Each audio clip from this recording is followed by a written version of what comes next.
మేనిఫెస్టోలో ఏదైతే హామీలు ఇచ్చారో దాదాపు ఏడాది గడుస్తుంది, ఇంకా ఆ హామీలు అమలు నోచుకోలేదనేది చర్చ వస్తుంది. ఎట్లా చూస్తారు? కరెక్టే చెప్తున్నా, ప్రజలకు ఏం తెలియదు. ఎన్ని అప్పులు తీరుస్తారు ఇప్పుడు గవర్నమెంట్ ఎవరున్నా పోయినా. ఇప్పుడు కరెంటు బిల్లు ఉంది, పంచాయతీరాజ్లో డబ్బులు వస్తాయి. పంచాయతీరాజ్ డబ్బులు వస్తే ఫస్ట్ ఏం చేస్తారు, కరెంటు బిల్లు పట్టుకుంటారు. అట్లనే మనకు వచ్చే డబ్బులు కూడా ఏం చేస్తుంది, పాత బాకీలు కట్టాల్సిందే, వడ్డీలు కట్టాల్సిందే, ఇన్స్టాల్మెంట్లు కట్టాల్సిందే. ఆడికి నిన్న కూడా అనుకుంటా, పాపం మీటింగ్ అయిపోయిందని హఠావుటిని అసలు ఎంత ఇది వస్తుంది, వర్షం అంతా వస్తుంది, ఫ్లైట్ ఎక్కుతా భయపడాల్సిన పరిస్థితి కూడా లేకుండా చంద్రబాబు నాయుడుకి ఢిల్లీ పోయినాడంట. నాకు చెప్పారు, ఎందుకంటే నా కూతురు ఎయిర్పోర్ట్లో ఉన్నది, కడప ఎయిర్పోర్ట్లో.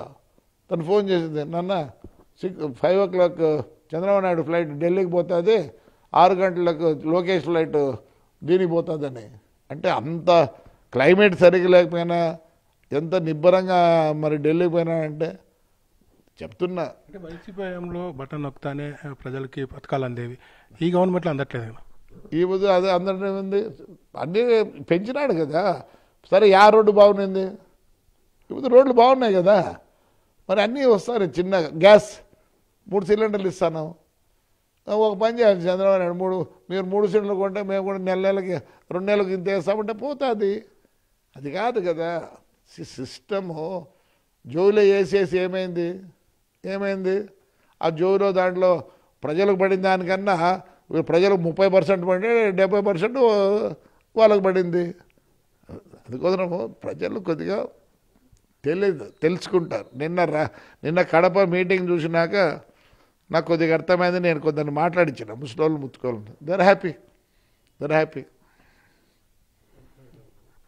ఓకే సార్, ఏదైతే ఉందో ప్రభుత్వ పథకాలకు సంబంధించి ఆలస్యం అయినప్పటికీ వాళ్ళకి చేరాల్సిన లబ్ధి మాత్రం చేరుతుందని చెప్పి జేసీ ప్రభాకర్ రెడ్డి చెప్తున్న పరిస్థితి. అలాగే ఏదైతే ఉందో లోకల్గా ఉన్న మాజీ ఎమ్మెల్యే పెద్దారెడ్డి మాత్రం గత 5 ఏళ్ళలో చేసిన తప్పులను ఒకసారి ఆయన గుర్తుపెట్టుకోవాలని చెప్తున్న పరిస్థితి ఉంది. గతంలో ఏం చేసింటే తిరిగి అదే తనకు వస్తుందని కూడా ఆయన గుర్తు చేసుకోవాలని చెప్తున్న పరిస్థితి. తాజాగా 5వ తారీఖు లోపల తాడిపత్రికి వస్తాను పెద్దారెడ్డి లెటర్ పెట్టుకోవడం పైన కూడా జేసీ ప్రభాకర్ రెడ్డి దానికి ఒక కౌంటర్గా లేఖను కూడా విడుదల చేయడం జరిగింది. ఇప్పటికే తాడిపత్రి నియోజకవర్గంలో పలు చోట్ల ఆయన తిరుగుతున్నాడు, లేఖ అవసరం లేదని కూడా చెప్పడం జరిగింది. అయినప్పటికీ ఉన్నది ఉన్నట్లు, అంటే గవర్నమెంట్లో లోపాలున్నా అలా అది మరి ఏమున్నా కానీ వెంటనే ఒక్కసూటిగా చెప్పే జేసీ ప్రభాకర్ రెడ్డి పెద్దారెడ్డి విషయంలో మాత్రం తాను గట్టిగానే స్పందిస్తానని చెప్తున్న పరిస్థితి.